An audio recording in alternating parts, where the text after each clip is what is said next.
संविधान में हमें दिया हुआ ये मौलिक अधिकार है। कोई भी व्यक्ति कोई भी धर्म का पालन कर सकती है, उसका आचरण कर सकती है, उसका प्रचार प्रसार कर सकती है। यह मौलिक अधिकार है आर्टिकल 25 में।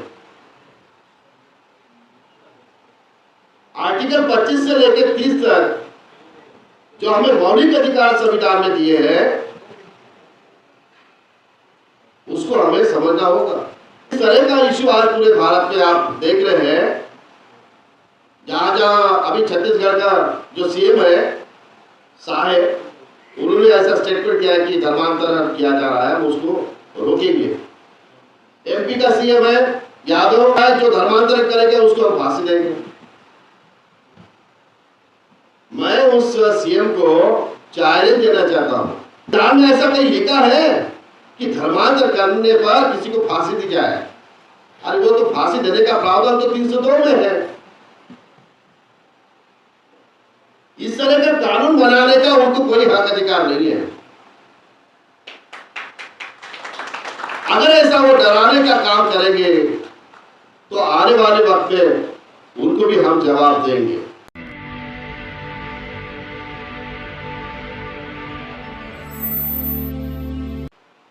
कि कोई भी देश में जो उसका जो संचालन होता है, उस देश का एक कानून होता है। आपको दुनिया में पता होगा, दुनिया में जितने भी देश है डेमोक्रेटिक, जैसा हम कह सकते हैं कि अमेरिका जो है ये डेमोक्रेटिक देश है, जहाँ पे लोकशाही हम कह सकते हैं, और हर 4 साल के बाद में वहाँ पे राष्ट्रपति चुना जाता है। और उस देश का जो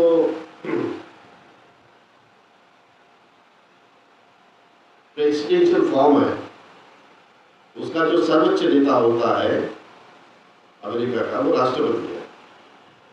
और उसको जो 4 साल मिलते हैं, वो कंप्लीटली उसको बिना झिझक उस 4 साल पूरा कर सकता है।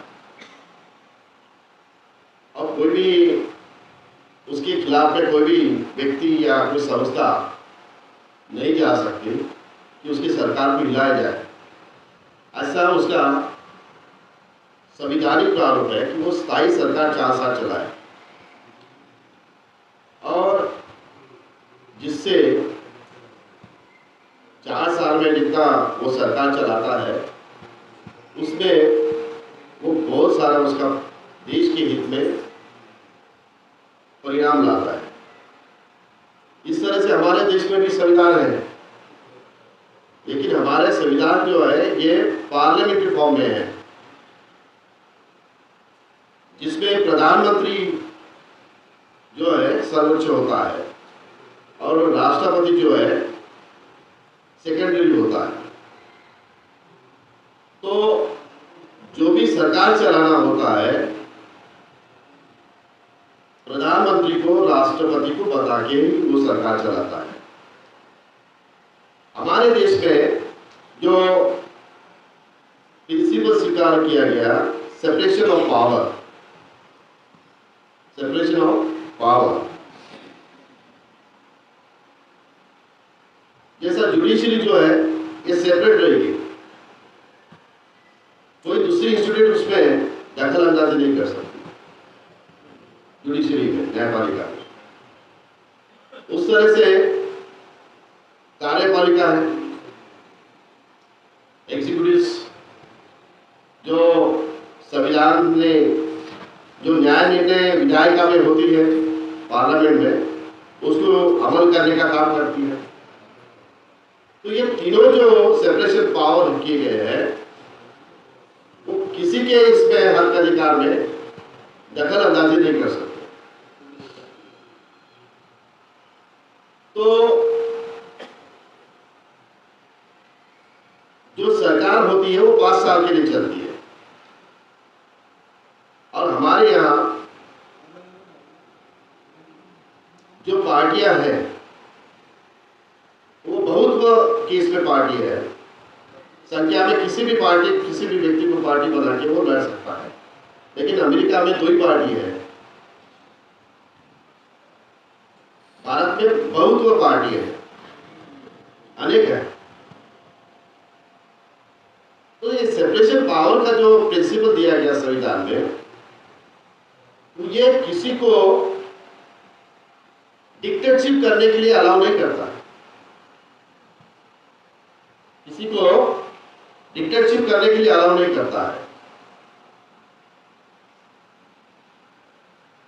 अगर मान लो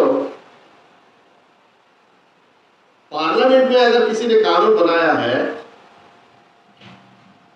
और वो संविधान के विरोध में है, तो उसको नल एंड वाइड करने का अधिकार सुप्रीम कोर्ट को दिया है, उसकी व्याख्या करने का। या सुप्रीम कोर्ट ने अगर कोई डिसीजन दिया है और वो संविधान के विरोध में है, तो उसको भी हटाने का अधिकार पार्लियामेंट को दिया है।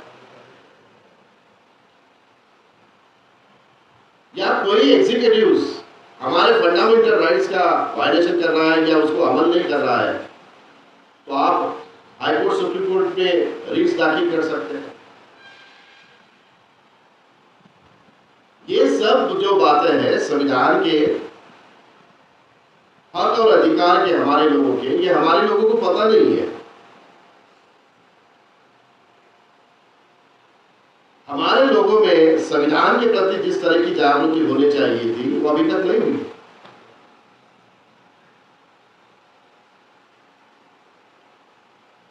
अगर मान लो देश में कहीं हिंसा होती है या प्रताड़ना होती है, घटना होती है,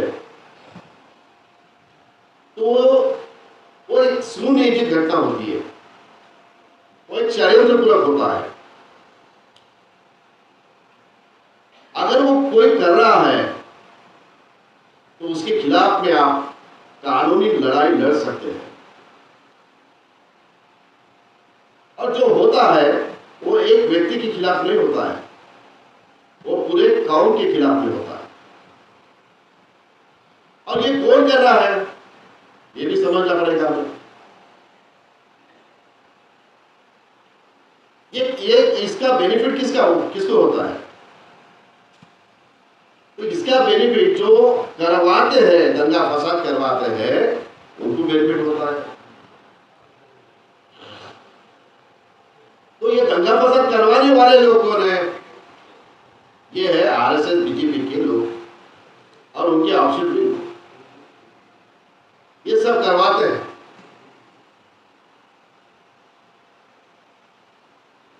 करवाने के बाद प्रतिक्रिया में जो एससी एसटी ओबीसी का व्यक्ति होता है वो हिंदू बन जाता है, और हिंदू के बनने के बाद आरएसएस और बीजेपी सत्ता में बैठ जाती है।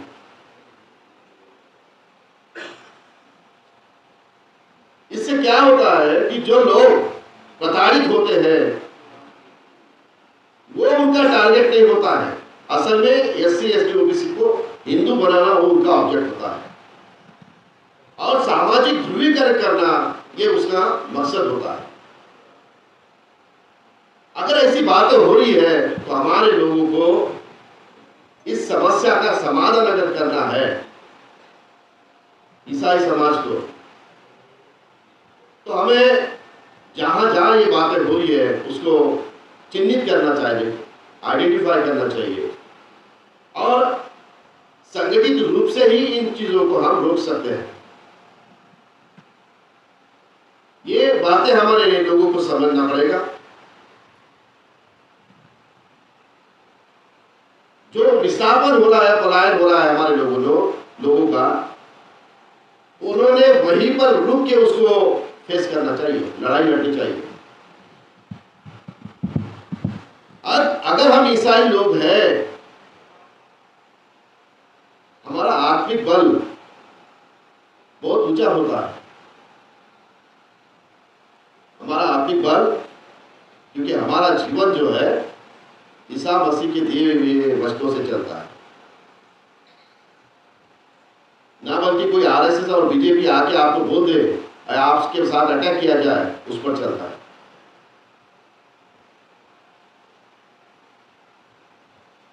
तो जिस तरह का ये माहौल पैदा करना चाहते हैं वो एक षड्यंत्र है, उस षड्यंत्र को हमें समझना होगा और संगठित रूप से जो हमारे लोग जो इस तरह की अगर बातें हो रही है उसको फेस करने की तैयारी हमारे लोगों ने रखनी चाहिए और कानूनी लड़ाई हमारे लोगों ने लड़नी चाहिए।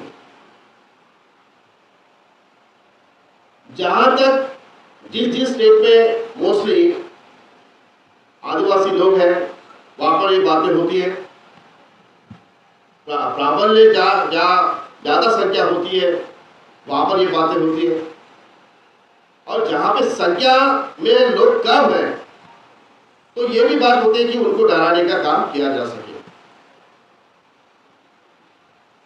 तो इन चीजों को रोकने के लिए हमारे लोगों को जरूरत है कि एक संगठन से जुड़े जो समाज में जोड़ने का काम करती है, लोगों के हक अधिकार बचाने का काम करती है, ऐसा हमारे लोगों को करना होगा। नहीं तो आने वाले वक्त में हमारे लोगों की समस्याएं बढ़ती जाएगी। दूसरा जो सब्जेक्ट है, कई राज्यों में धर्मांतरण के विधेयक पारित करने के हमारे लोगों में एक धर्म विशेष के मानने के लिए मजबूर किया जा रहा है। आपको पता होगा धर्मांतरण जो है संविधान में हमें दिया हुआ ये मौलिक अधिकार है। कोई भी व्यक्ति कोई भी धर्म का पालन कर सकती है, उसका आचरण कर सकती है, उसका प्रचार प्रसार कर सकती है। यह मौलिक अधिकार है आर्टिकल 25 में। आर्टिकल 25 से लेकर 30 तक जो हमें मौलिक अधिकार संविधान में दिए हैं उसको हमें समझना होगा। और जिस तरह का इश्यू आज पूरे भारत में आप देख रहे हैं, जहां जहां अभी छत्तीसगढ़ का जो सीएम है साहेब, उन्होंने ऐसा स्टेटमेंट किया है कि धर्मांतरण किया जा रहा है, वो उसको रोकेंगे। एमपी का सीएम है यादव, उसने कहा है जो धर्मांतरण करेगा उसको हम फांसी देंगे। मैं उस सीएम को चैलेंज देना चाहता हूं राष्ट्रीय क्रिश्चियन मोर्चा की इस मंच से, अरे संविधान में ऐसा कहीं लिखा है कि धर्मांतर करने पर किसी को फांसी दी जाए? अरे वो तो फांसी देने का प्रावधान तो 302 में है। इस तरह का कानून बनाने का उनको कोई हक अधिकार नहीं है। अगर ऐसा वो डराने का काम करेंगे तो आने वाले वक्त में उनको भी हम जवाब देंगे। वो चाहे मुख्यमंत्री हो या भारत का प्रधानमंत्री हो या आरएसएस बीजेपी के लोग हो, उनको मैं इस मंच से चेतावनी देना चाहता हूं कि हमारे लोगों से उलझे मत, हमारे लोगों से उलझे मत, नहीं तो आने वाले वक्त में आपकी भी कोई खैर नहीं रहेंगे।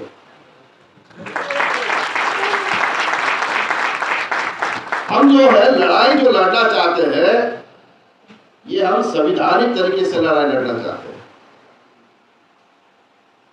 संविधान में हमें हक अधिकार दिया है। हमारे जो पुरखे थे, पुरखों ने हमें यह अधिकार बाय बॉर्न हम ईसाई बने हैं। 1947 के पहले तो हमारे लोगों के पास कोई भी अधिकार नहीं था, क्योंकि ब्राह्मणों ने जिस वर्ण व्यवस्था को निर्माण किया था मनुस्मृति के अनुसार, हमारे लोग वहां पे गुलाम थे। इंसान को इंसान भी नहीं माना जाए, इस तरह की घटिया व्यवस्था इन लोगों ने बनाई थी।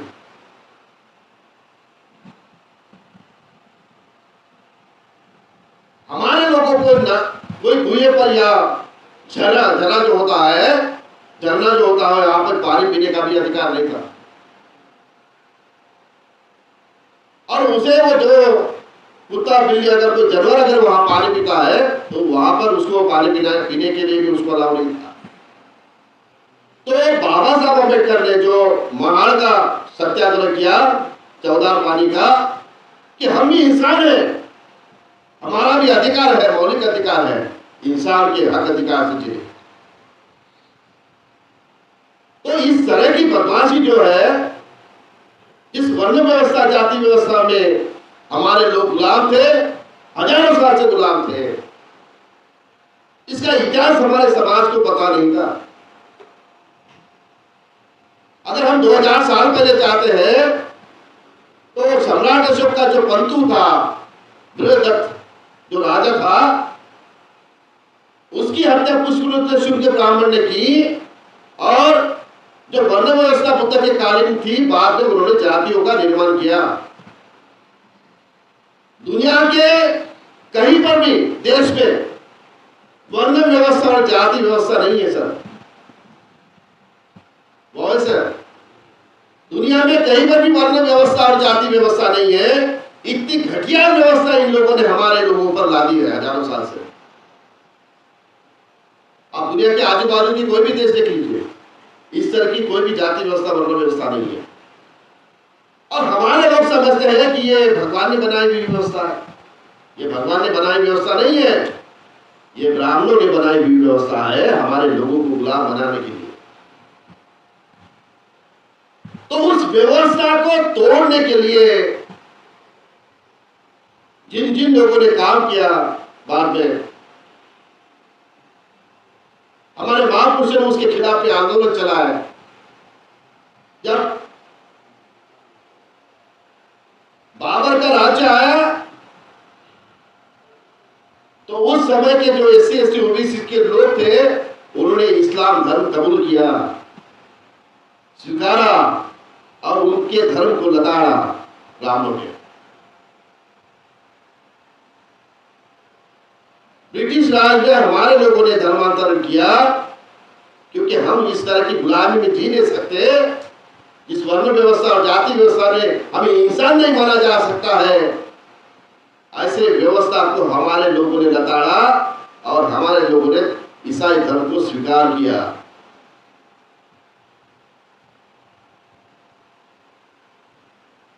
क्योंकि ईसाई धर्म है या मुस्लिम धर्म हो या बुद्धिस्ट धर्म है, जो हमारा पुराना पूर्वों का धर्म था, वो एक समान है।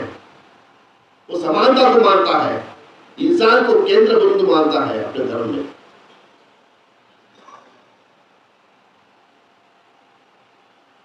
उनकी गुलामी से आजाद होने के लिए हमारे लोगों ने काम किया। अब वे चाहते हैं, बीजेपी आरएसएस की मंशा यह है कि आने वाले वक्त में जो आज 70% 80% जो एससी एसटी ओबीसी के लोग जो हैं, उनमें अगर धर्म परिवर्तन हो जाएगा तो हमारी सत्ता खत्म हो जाएगी। इसका डर है उनको। इस डर की वजह से ये कानून लाए जा रहे हैं धर्मांतर। इसलिए नहीं कि हमारे लोगों को तकलीफ तो होती है, लेकिन उनका डर है कि यहाँ का एससी एसटी ओबीसी जो आज उनकी गुलामी में जी रहा है वर्ण व्यवस्था और जाति व्यवस्था में, जिसको इंसान नहीं माना जाता है और उसको किसी तरह के अधिकार नहीं है, वो अगर इंसान बन जाएगा या इंसान ईश्वर बन जाएगा तो ये डर उनको लग रहा है। इस डर की वजह से इस कानून को वो हर स्टेट में ला रहे हैं और हमारे लोगों को इसके माध्यम से प्रताड़ित करने का काम किया जा रहा है कि आप धर्मांतर करते हैं। पहले तो वो ये कहते हैं कि ये विदेशी धर्म है। आरएसएस बीजेपी के लोग हमारे लोगों को कहते हैं कि ये विदेशी लोग हैं, विदेशी धर्म के लोग हैं। तो मैं उनको कहना चाहता हूं, ए ब्राह्मणों, आपका डीएनए कहां का है?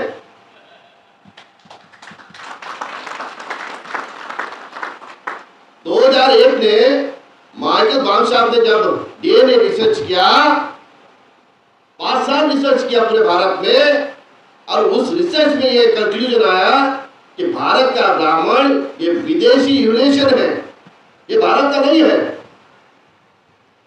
अरे जो विदेशी है और हम मूल निवासी है, यहाँ का एससी एसटी ओबीसी और माइनॉरिटी समाज, उसको विदेशी कहता है। मैं कहता हूं ब्राह्मणों के जो भी धर्म होंगे ये विदेशी है। हम उनके धर्मों को विदेशी कहते हैं और हमें उनको विदेशी कहने का कोई अधिकार नहीं है। तो आने वाले वक्त में जिस तरह से वो अभी काम कर रहे हैं कि जो एससी एसटी ओबीसी के लोग हैं उसको हिंदू बनाने का कार्यक्रम इस माध्यम से वो कर रहे हैं, धर्मांतर कानून लाकर कर रहे हैं। क्योंकि वो जो भी चीज करना चाहते हैं वो कानून बना के वो कर रहे हैं। वैसा तो कानून बना के आप किसी को डायरेक्ट आप बोल नहीं सकते हैं। ब्राह्मण लोग किसी के घर में जाके उसको धर्म नहीं समझा सकते कि मैं तुझे कौन से जात में तेरे को धर्म स्वीकार करूंगा, अछूत बनेगा या आदिवासी बनेगा या ओबीसी बनेगा, कौन से जात में तुझे मैं ये हिंदू धर्म देता हूं, ऐसा वो बोल नहीं सकता। ये उनकी समस्या है, ये उनकी समस्या है। कभी देखा है कि आरएसएस बीजेपी के लोग धर्म का प्रचार करते हैं पर्सनली जाके एरिया में जाके? वो ऐसा नहीं कर सकते। उनको पता है अगर वो कहेंगे, खुद होके ऐसा बोल नहीं सकते ये ब्राह्मण धर्म है जिसमें वर्ण व्यवस्था है, जाति व्यवस्था है, ऐसा वो बता नहीं सकते। इसलिए हिंदू के नाम पे वो लोगों को बरगलाना चाहते हैं। हिंदू कोई धर्म नहीं है, हिंदू कोई धर्म नहीं है।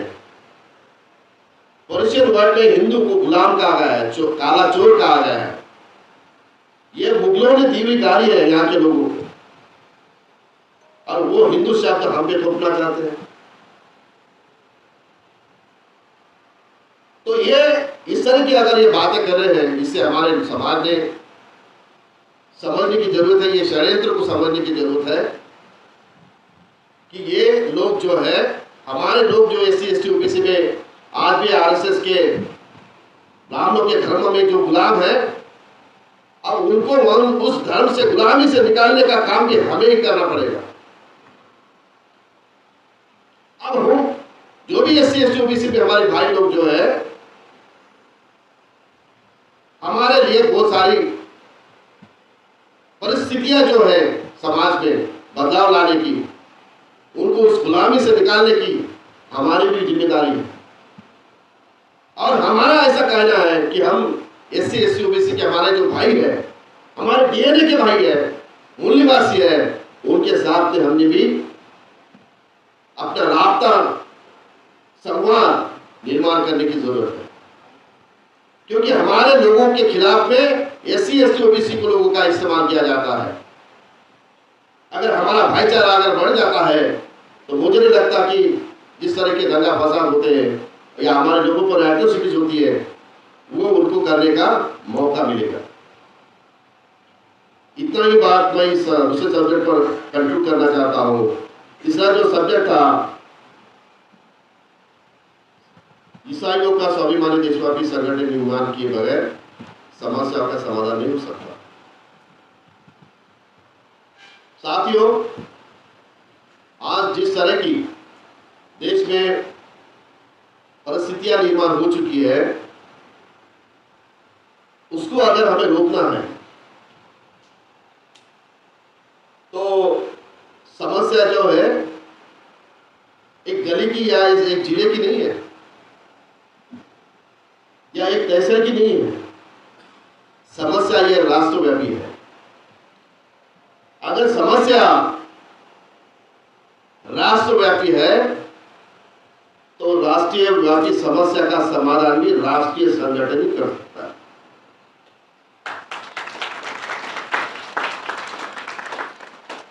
समस्या हमारी राष्ट्रव्यापी है तो राष्ट्रीय व्यापी संगठन निर्माण किए बगैर हमारे समस्याओं का समाधान हम नहीं कर सकते।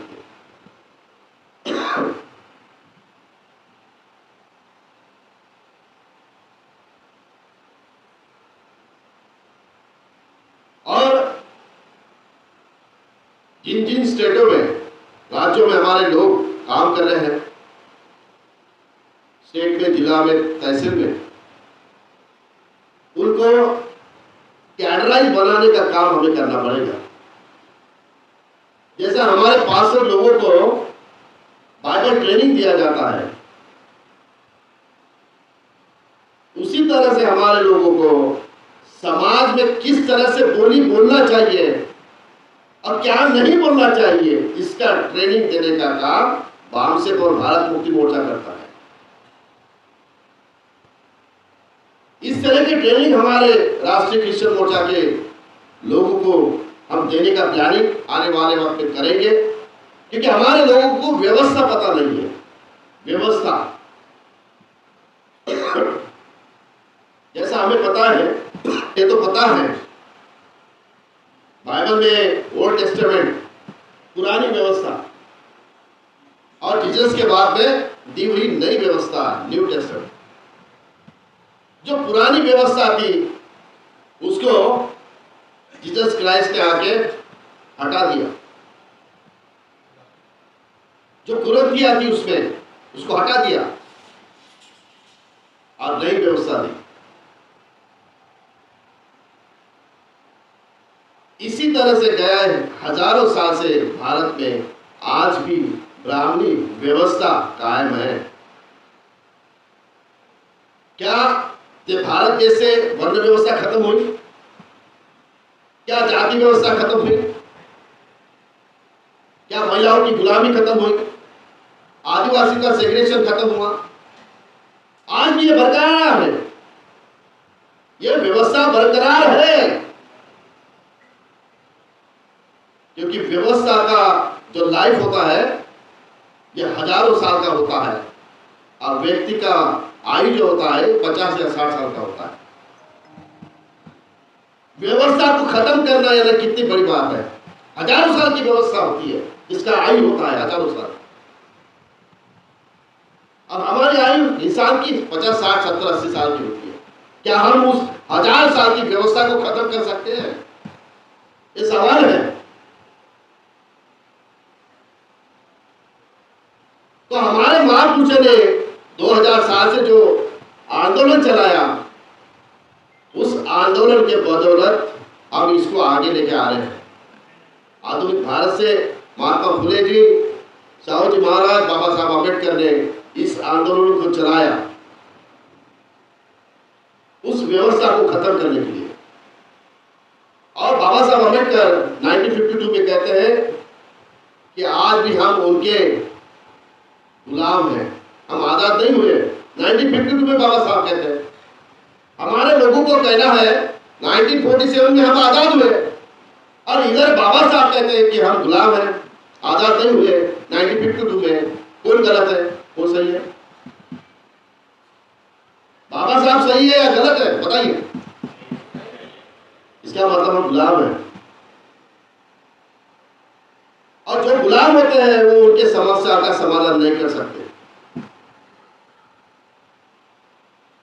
तो गुलामी अगर हमें खत्म करना है तो हमें आजादी की लड़ाई लड़नी पड़ेगी। आजाद होने की लड़ाई लड़नी पड़ेगी। इस व्यवस्था को अगर हम खत्म करना है। आज बामसेप ने पूरे भारत में 525 जिलों में, 625 जिलों में, 6000 तहसीलों में आज बामसेप का राष्ट्रीय स्तर का नेटवर्क आज खड़ा हो चुका है। भारत मुक्ति मोर्चा का खड़ा हो चुका है। हमारे बैकअप में आज बामसेप और भारत मुक्ति मोर्चा है। हमें सिर्फ उससे जुड़ना है, हमारी ताकत उनको देना है। बामसेप का जो उद्देश्य है कि इस व्यवस्था को परिवर्तित किया जाए और हमारे लोगों को शासक बनाया जाए, ये मकसद है हमारा। तो इस व्यवस्था को खत्म करने का काम हम संगठित रूप से संगठन बनाकर ही कर सकते हैं, और संगठित शक्ति के ताकत पर हम उनको हरा सकते हैं, लड़ाई जीत सकते हैं। तो राष्ट्रव्यापी संगठन किए बगैर हम ये लड़ाई जीत नहीं सकते। हमारे लोगों को इसके लिए तैयार करना होगा। लड़ाई के लिए तैयार करना होगा। बाबा साहब एक बार रात के 11 बजे थे और कुछ पढ़ रहे थे, तो एक जो पत्रकार होता है वो गांधी के घर जाते हैं और देखते हैं कि गांधी 10 बज के 11 बज के सो गए और फिर बाबा साहब के घर को जाते हैं। तो वो पत्रकार जब देखते हैं कि बाबा साहब कुछ तो भी पढ़ रहे हैं, तो वो सवाल पूछता है बाबा साहब को, बाबा साहब आप इतने पढ़े लिखे हो, अभी इतने रात में आपको पढ़ने की क्या जरूरत है? तो बाबा साहब उनको आंसर देते हैं। बाबा साहब कहते हैं, गांधी जी के लोग जो है या वर्ण व्यवस्था ब्राह्मणों के जो लोग हैं वो जागरूक लोग हैं, उनको पता है वो किसके साथ लड़ाई लड़ रहे हैं। और बाबा साहब कहते हैं कि मेरा समाज जो है ये सोया हुआ समाज है और उस सोए हुए समाज का जो दुश्मन है वो जागरूक है और वो रोज हमारे लोगों के साथ युद्ध लड़ता है। बाबा साहब यूज कर रहे हैं वर्ड युद्ध। हर समय हर वक्त वो हमारे समाज के साथ रोज युद्ध लड़ता जा रहा है। अब मुझे बताइए, क्या ये सोया हुआ समाज जो रोज आपके साथ हर रोज आपके साथ जो युद्ध लड़ता है, क्या उसके साथ आप जीत सकते हो?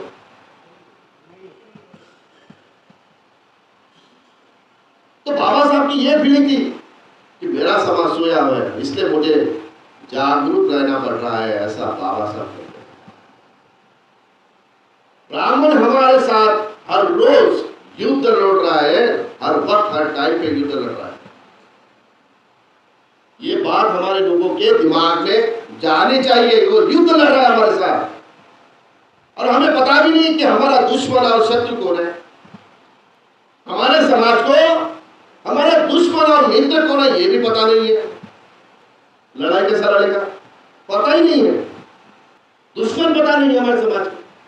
तो इसलिए इन चीजों को समझने के लिए हमारे समाज को तैयार करना पड़ेगा।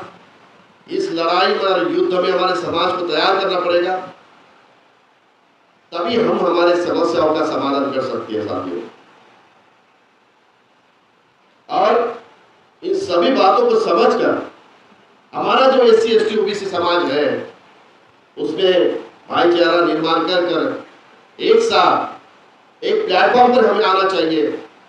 अगर ईसाई पर अटैक होता है तो सभी SC ST OBC और माइनॉरिटी समाज के ईसाई लोगों के साथ खड़ा होना चाहिए। मुस्लिम पर अटैक होता है तो ईसाई समाज और सभी SC ST OBC समाज में खड़ा होना चाहिए।